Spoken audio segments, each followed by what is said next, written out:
Today, we get carried away by our imagination and create works of art like these.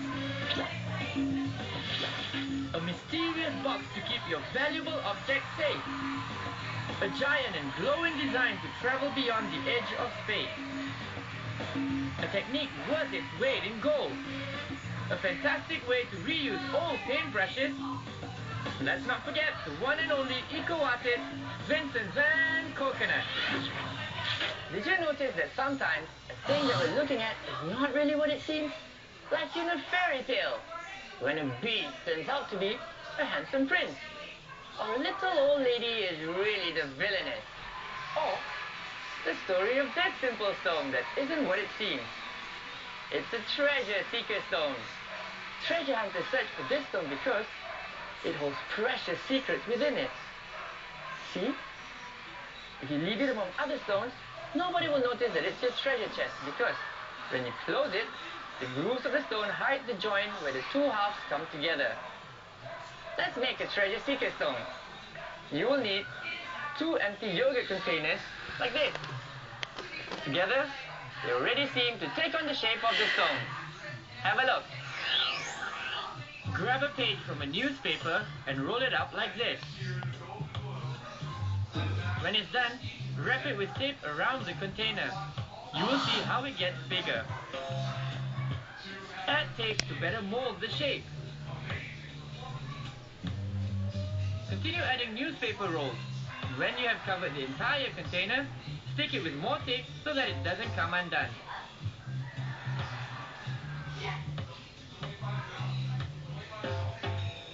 You will have something like this. You should do the same with the other container, and that way you will have both halves of the stone. Now you know how to turn this into this. But, they still don't fit. Now we have to put the two halves together to create the secret compartment. You need a thin rectangular strip of cardboard, like this one. Then grab one of the halves and roll up the strip so that it's a bit smaller than the opening of the container, like this. And make sure a bit of the cardboard is past the edge, then stick it with tape. That's it. And see how they fit now? Our treasure seeker stone is ready. Now we're going to make the inside shiny to hide the treasure. Watch closely. Open the stone, because now we're going to work on one of the halves. For this, we're going to use metallic paper. It can be wrapping paper used for chocolate or aluminum foil. The important thing is that it shines. Put it in your hand as if it was a magician's handkerchief. Do it gently so that it doesn't tear. Then place it in the container, pushing the paper all the way down to the bottom. Use your fingers to mold it inside properly. Do this very gently. Now, cut off the rest from the top. Finally, stick the edges with tape to keep the paper in place.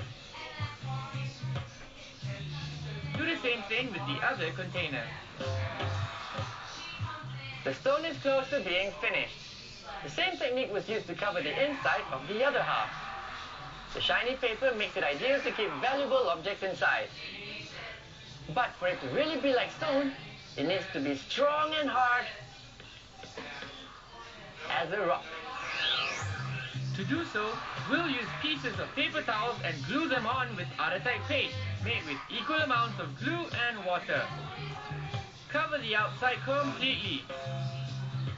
You will see that when it dries, it will be almost as hard as a real rock.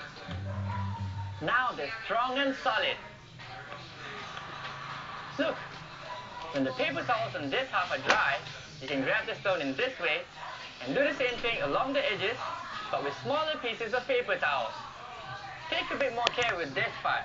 You still need to make this look like real stone. And there's a technique to do that.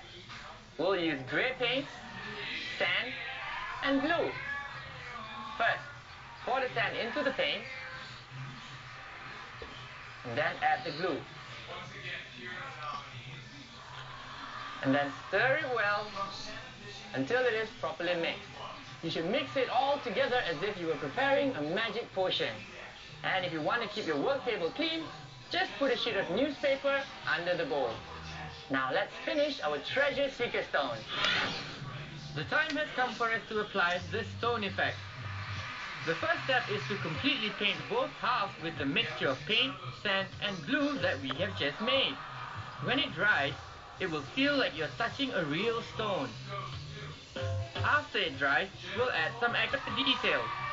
Use a dry brush and black paint to color the deepest areas.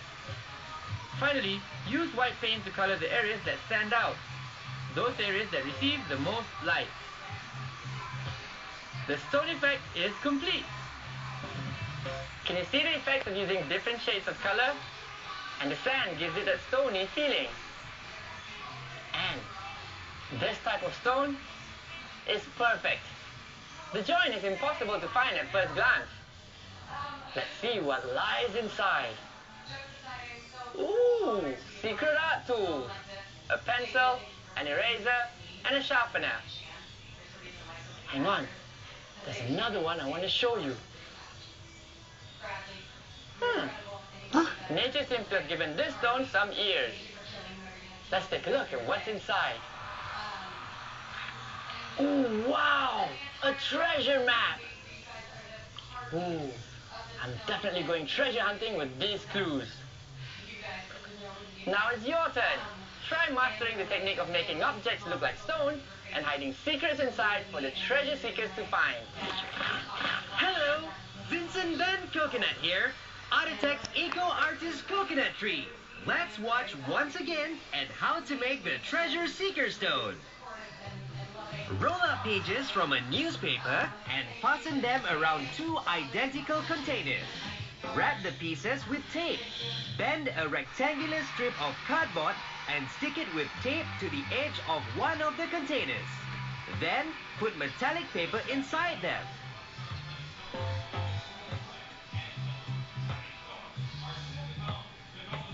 Cover the containers with pieces of paper towel and Art Attack paste. Mix grey paint, sand and glue and paint the outside of the piece. Finally, add a bit of shade and reflection of light to make it look real. On my island, there are stones of different sizes and colors. The secret lies in nature's work of art. Coconuts also have secrets. Some of them have delicious water inside that you can drink. There's also valuable treasures, like coconut tree seeds. Plant a seed in the earth, give it some sun and water, and wait for it to grow. It will be your own living work of art. Yeah!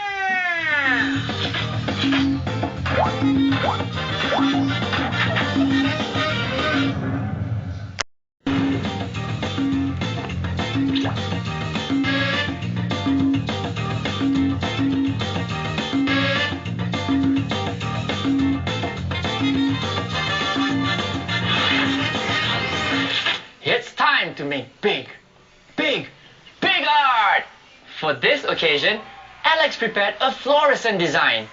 Guess what he did with these neon-colored bands? And let yourself be dazzled by this great creation. Okay.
Humanoid, rockets, space, and astronauts. Let's call it space. What a spectacular picture of outer space! I loved how everything glowed in the dark, even Alex! It made me think that maybe I'd like to become the first astronaut coconut tree and discover new planets.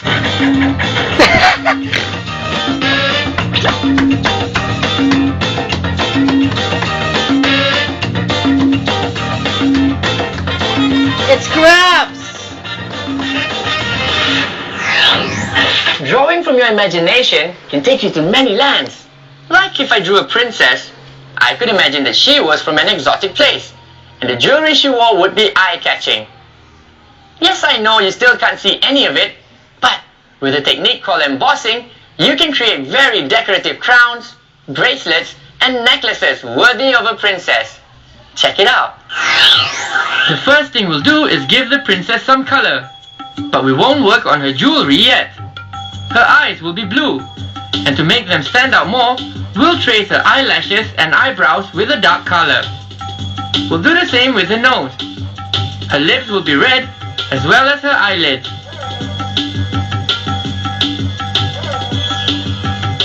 When coloring her face, press down harder on the pencil when you get near the edges, and lighter toward the center. This will give our drawing depth. Do the same when coloring her royal costume. Look at her closely. Do you know why her crown or her necklace isn't colored yet? Because first we have to cut them out. It should look like this. So what happened to the crown? Was it stolen? Nah. We now need to fill in these spaces with royal jewels. We'll use carbon paper, which is used to copy drawings, and this gold cardboard, our star material for this technique. Place the gold cardboard over the carbon paper and watch what you have to do. When you have placed the gold cardboard over the carbon paper, you can put the cutout drawing on top. Remember that we should be able to see the gold side of the cardboard through the holes that we cut.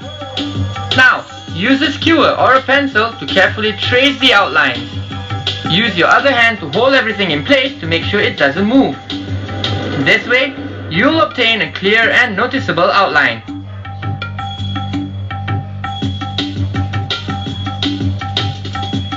When you're done with the crown, do the same with the neck. Sweet! See how the crown and the necklace are drawn on the gold cardboard? Now look behind. The carbon paper copied the outlines here. It seems like magic, doesn't it? We're going to work on the details of the crown and necklace on the white side of the gold cardboard. For this, you're going to need a pen. Watch closely. We'll start to give it an embossed effect with the pen. The first thing that we'll do is the details of the crown. You're the artist here, so you can create any design that you like. It's important that you press down hard with the pen. You'll see why. See how good it looks? Now we'll continue with the neck. Here you can make zigzag lines, as if it were a necklace. And then you can add circles, triangles, diamonds, and anything else you can think of. Keep in mind that she must have a lot of decorations because it is part of a beautiful princess's costume.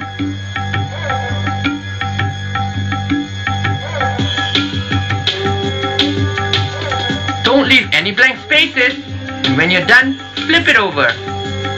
It looks amazing! Now you just have to apply glue to the areas that don't have any designs and glue the drawing of the princess over the gold cardboard. Place her carefully, making sure the edges are aligned perfectly. She's ready! Your beautiful princess with her royal jewels. Now her jewelry is stunning. It looks like real embossed gold. You can also apply this technique to silver cardboard. See this brave knight on his horse with his armor and his drawn sword? And look at the way it shines. That's really cool. And what about this magic lamp and the palace domes? They really stand out in this drawing. Now it's your turn to decorate your drawings and make them shine. I'm Van Coconut III, eco-artist and king. Don't you believe me? I have proof. My portrait shows my leaves done in embossed gold. See how they shine? My shiny leaves are my kingdom's greatest treasure.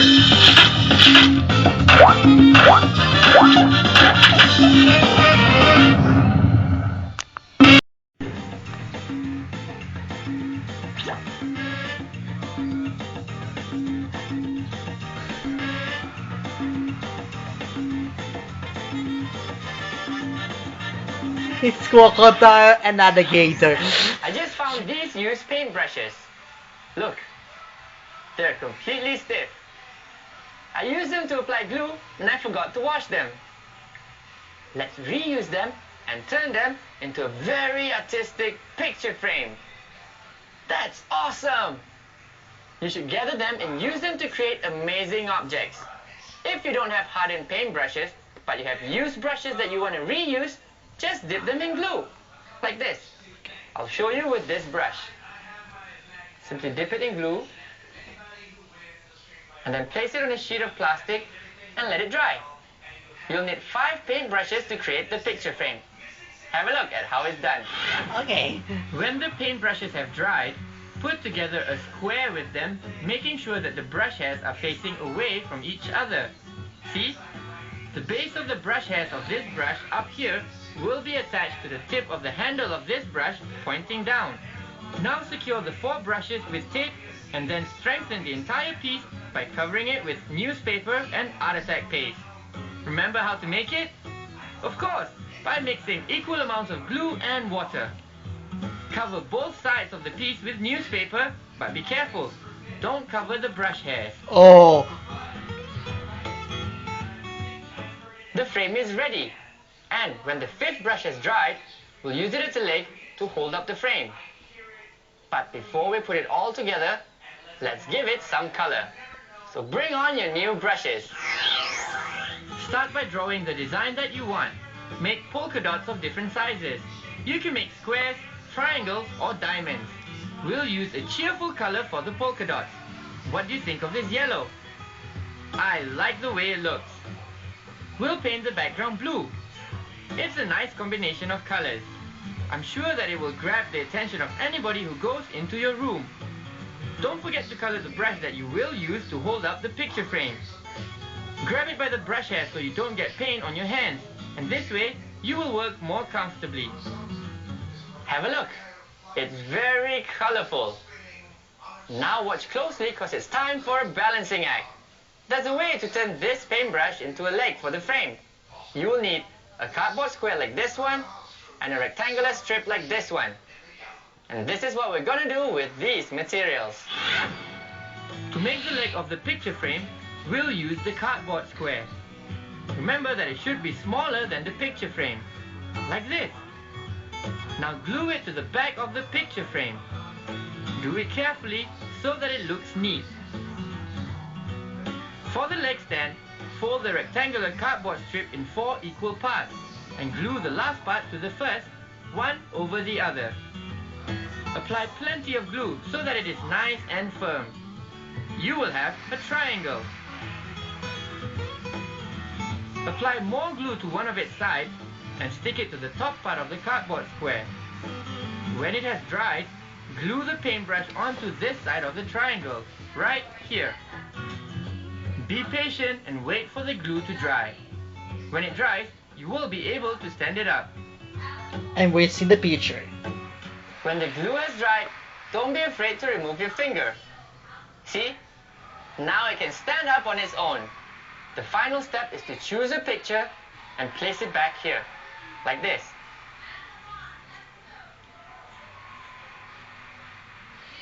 It will remain in place thanks to the cardboard square that you stuck on behind. Now that you know how to reuse paintbrushes to make picture frames, take a look at this. To make this pencil holder, use a plastic cup like this one and glue on many paintbrushes around it. Next, cover them with pieces of newspaper and Art Attack paste and color them. It will be great for your desk. And look at this other option, a paper holder. You'll be able to keep file folders in it, or you can use it to organize your magazines. Now it's your turn to reuse paintbrushes and create clever art objects for your room. You'll know how much fun it can be when you try it yourself. And we'll be back for more awesome creations in the next Art Attack. Bye!